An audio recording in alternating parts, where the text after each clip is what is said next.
Alright, so this is what you sent me. This is the original, I suppose. Right. Not bad. The guitars are okay. The drums are kind of lifeless, but nothing really moves. Where even is the bass? You know what I mean? So, this is what I've done since then to make it, in my opinion, better. You hear the drums with a lot more life.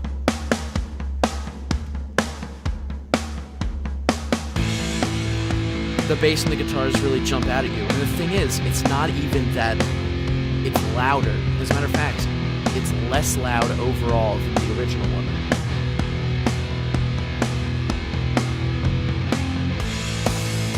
So let's show you how I did this. Alright, first of all, the drums. Let's hear what I did with them. This is the original drum track with just light EQ and compression.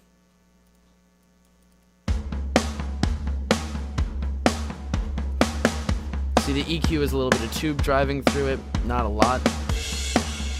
And best of all, the compression's not that strong. It's kind of, if nothing else, just a 2-to-1 ratio. Like,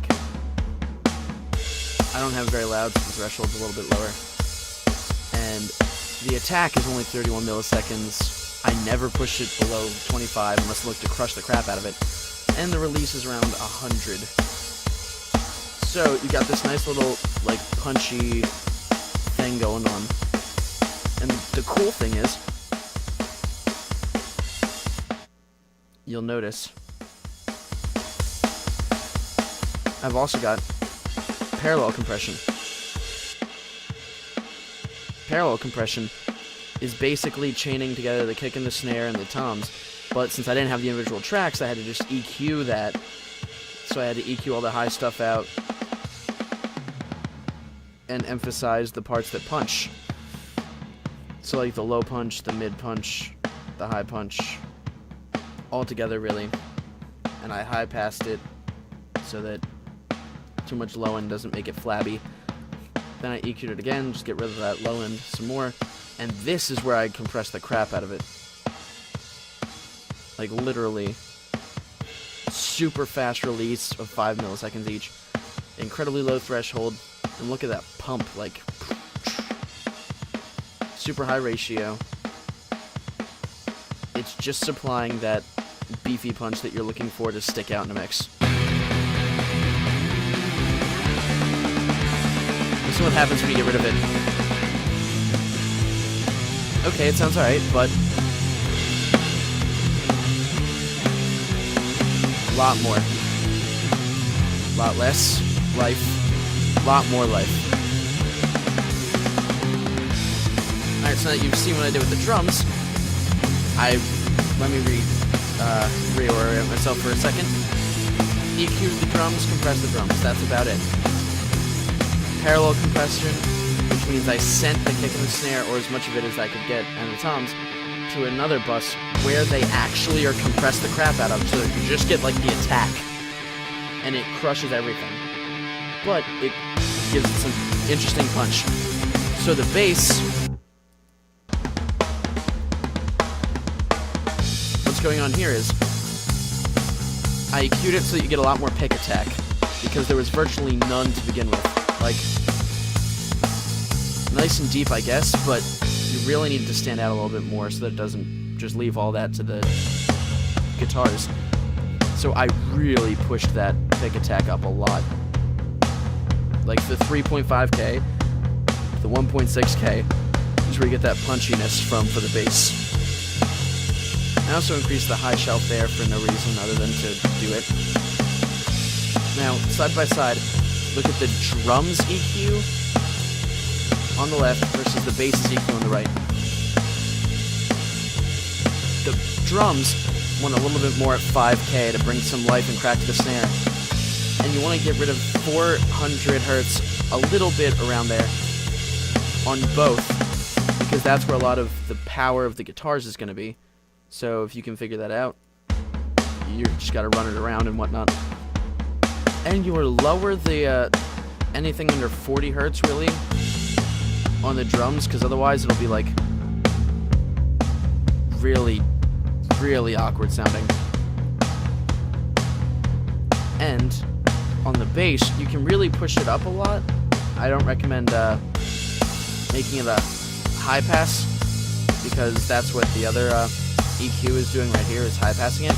Only high pass around 60 to 100 hertz depending on the sound you're going for. And you want to low pass it so that you don't get too much high end from the bass. But yeah, I definitely recommend recording next time bass with a little bit more treble and mid in it, because that's ridiculously crazy low amount of pick attack.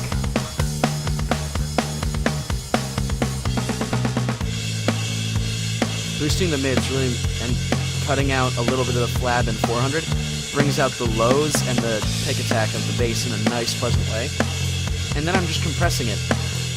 I'd say a lot, but it's not really that crazy. It's really only like 3 dB to 5 dB during the really hard sections. This is just to give it some consistency and volume.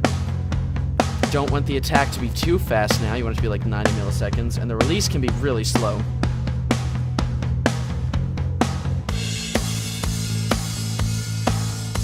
Also, if you had the kick, I'd say side chain it to the bass, but we can't really do that at the moment. Or we could. Let's check this out.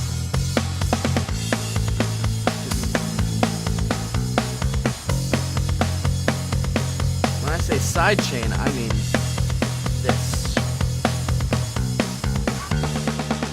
This, take compressor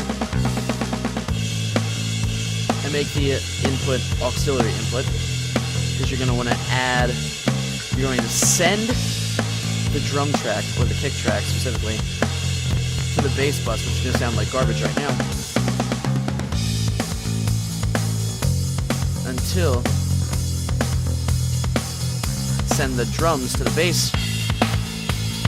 Wow, that sounds weird. Make sure it's sending audio from the drums to the 3/4 tracks on the bass, so that it compresses whenever the kick hits. Which the best way to do that would be high pass just a little bit, but then make sure that whenever it hits a really, really low note, like in the hundreds region, 0 to like 100, that it compresses a little bit.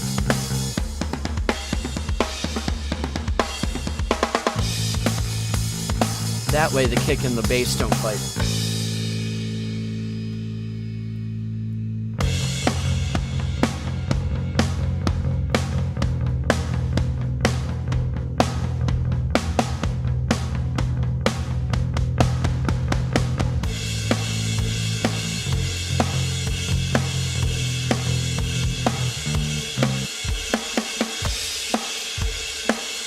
This is previewing where the hits are coming from. So whenever you get that low frequency content that goes doom, doom, it compresses it ever so slightly.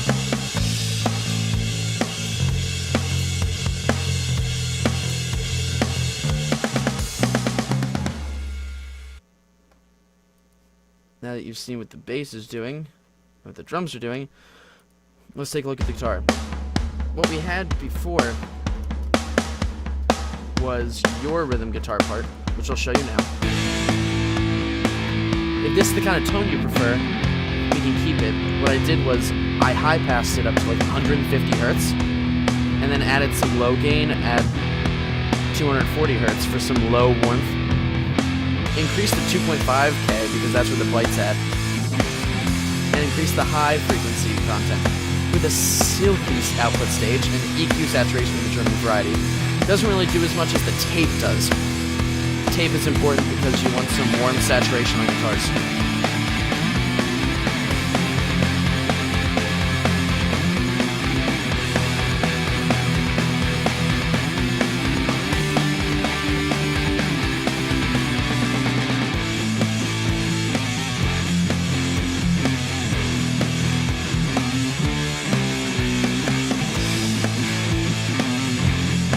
Take a look at the EQ. I pushed up more of the bite, got rid of some of the awkwardness between 400 hertz where the fundamentals are and 700 hertz where some of the woodier sounds are. And I just low shelved it off a little bit at 72 hertz because there's really nothing there that sounds good. I saturated this a lot. And then I did the exact same thing for my personal preference of DI guitars, which I thought sounded way better with the free stuff that I had, and fit better with the leads, which has just a guitar pedal going on. It's the Tube Screamer emulation, the free one. The Lay 456 into a simple cab VST, which really is just simple. Just choose the cab, A, B, C, make sure it's off axis and pan them. And I thought it sounded way better with lower gain, still high gain, but like less drive, more treble, a little bit less mids, and a lot less bass. And it has plenty of room for vocals to fit too. Take a look at the EQ on this one. I cut out some of the mid of the low variety so that it wasn't too in your face. High passed it again about 150. We're just under that because you don't want it to argue too much with the bass. And then some heightening of the high-end frequencies so that you get that nice guitar sound. And with the lead, all I really did was EQ it to taste, got rid of some of that flabby area, increased the 400 so that it's warmer sounding,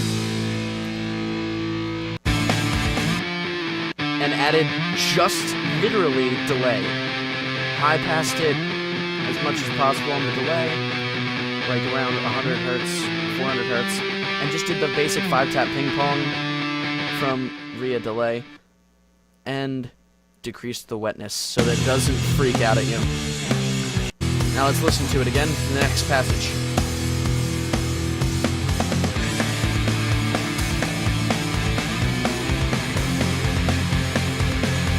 And if you want, you can adjust that so that you add more.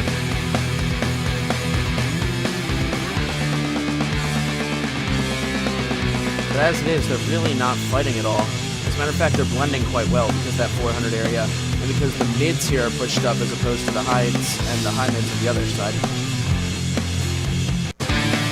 On the master bus, all I'm doing is compressing it a little bit.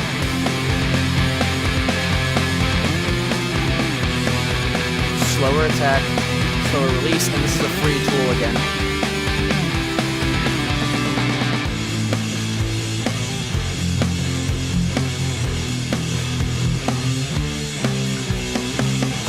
If you want to, you could also add some tape saturation here, but as it is, I think it's just about good.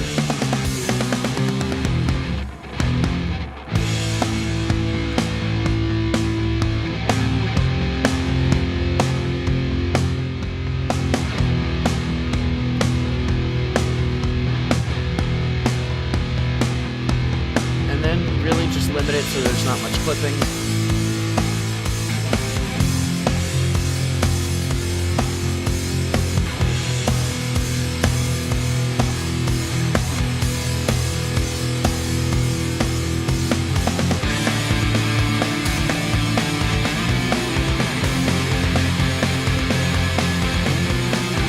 As weird as it sounds, I really like a little bit of multi-band compression.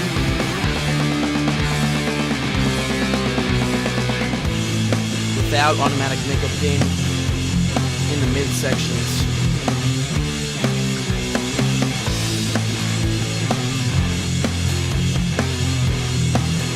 And the ratio of like 1.5 to 1.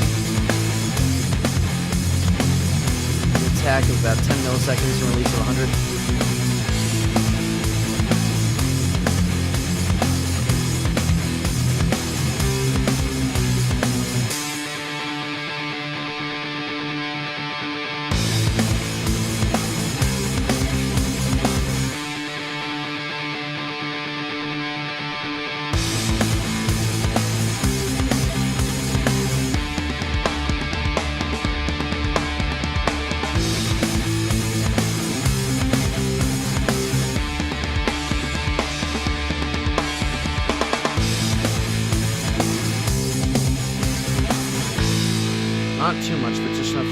slight audible difference. So that the mid-range feels like it's moving.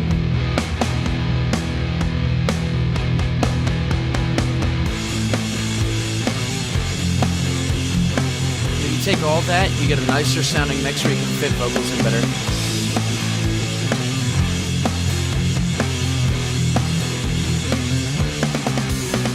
And of course, adjust to taste.